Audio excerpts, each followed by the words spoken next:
Last hour, we saw some fascinating things from the University of Michigan's William L. Clements Historical Library, but the archive doesn't stop there. The university has a second library, the Bentley Historical Library, with some amazing artifacts of its own. Come on, let's take a look.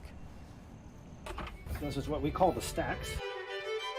The Bentley Library focuses mainly upon State of Michigan and University of Michigan history, but in reality, any American history with a connection to Michigan or the university is fair game for its collection, such as the note cards President Lyndon B. Johnson used for his famous 1964 Great Society speech at U of M. But how did the library end up with them? My predecessors here and wrote to the White House and asked, could we get a copy of that? And so we got a really interesting note from the assistant to the president. And he said, after a great search of the inside suit coat pockets, the cards that the president used in his Ann Arbor address were found.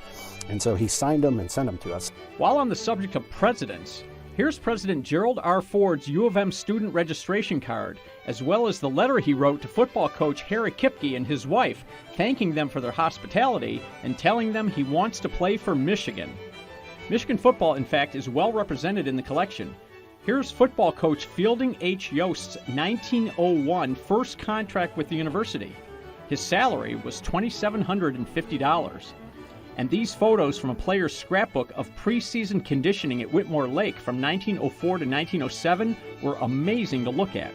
The Bentley collection also has priceless artifacts of state history, such as Augustus Woodward's original 1817 documents proposing the founding of a University of Michigan, as well as the fascinating field journals of Douglas Houghton, a geologist who was sent to survey the entire state after the territory gained statehood in 1837.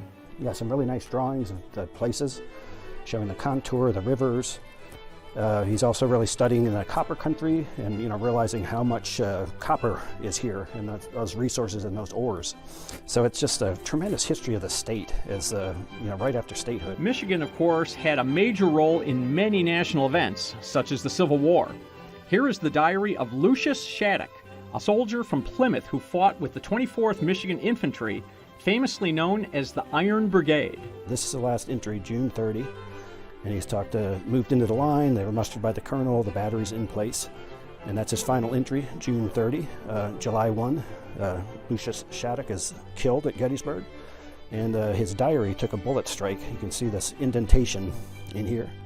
Both the Clements and Bentley Historical Libraries here at the University of Michigan are open to the public for historical research, but you have to first register to schedule an appointment with one of their archivists. We've put the link to both websites on our website, clickondetroit.com. I'm Paul Gross, Local 4.